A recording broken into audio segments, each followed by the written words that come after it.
दोस्तों, आपने बचपन में तारे तो बहुत देखे हैं, लेकिन क्या आपके मन में कभी ये सवाल आया है कि तारे दिन में क्यों नहीं दिखाई देते? पृथ्वी के चारों ओर सघन वायुमंडल है, जो कि सूर्य के प्रकाश को चारों ओर बिखेर देता है, जिससे दिन में आकाश चमकदार हो जाता है तथा हमें तारे नहीं दिखाई देते। दोस्तों, छिपकली तो सभी के घर पर होती है, लेकिन ये दीवार पर बिना गिरे कैसे चलती है? छिपकली के पैर छोटे छोटे और शरीर बेलनाकार होता है।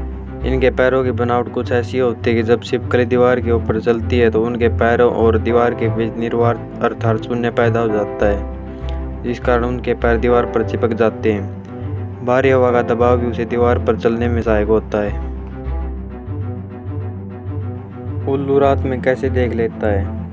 उल्लू रात्रि में मानव से कई गुना अधिक देख सकता है, क्योंकि उसकी आंखों में प्रतिबिंब वाली विशेष कोशिकाएं होती हैं जो रोशनी को अपने भीतर सोख लेती हैं। यह एक ऐसा विचित्र पक्षी है जिसे दिन की अपेक्षा रात में कहीं अधिक दिखाई देता है। उसे दिखाई तो दिन में भी देता है, लेकिन उतना स्पष्ट नहीं जितना रात में दिखाई देता है। जिन पक्षियों को रात में अधिक दिखाई देता है उन्हें रात का पक्षी कहते हैं। मकड़ी अपने शिकार को फंसाने के लिए जाल बुनती है। छोटे छोटे कीड़े इस जाल में आसानी से फंस जाते हैं। लेकिन दोस्तों, आपने कभी ये सोचा कि मकड़ी अपने जाल में क्यों नहीं चिपकती?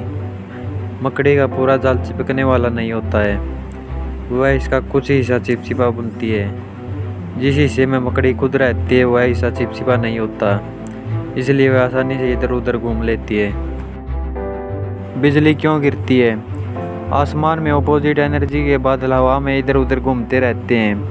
ये बादल जब एक दूसरे से विपरीत दिशा में टकराते हैं, इनसे होने वाले घर्षण से बिजली उत्पन्न होती है।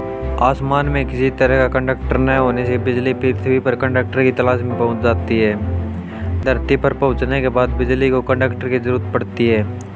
आकाशीय बिजली जब लोहे के खंभों के अगल बगल से गुजरती है तो वह कंडक्टर का काम करता है। उस समय कोई व्यक्ति यदि उसके संपर्क में आता तो उसकी जान तक जा सकती है। वायुयान के टायरों में नाइट्रोजन गैस क्यों भरी जाती है?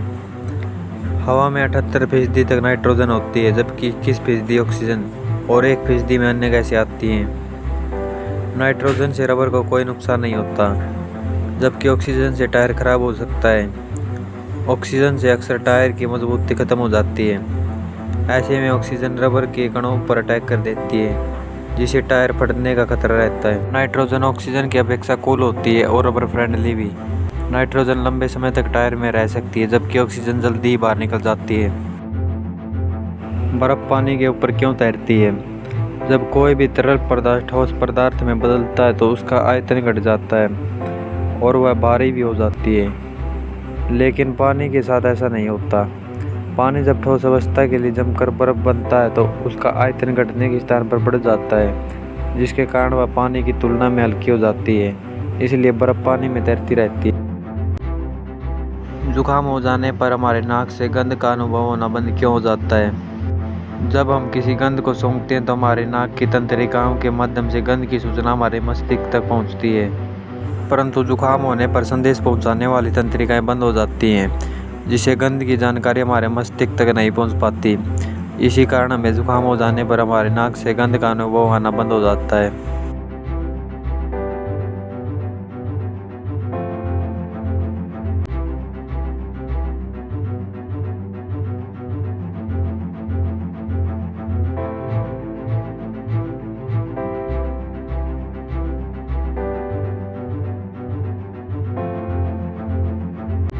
हमारे सौरमंडल का कौन सा ग्रह हरा रंग का है?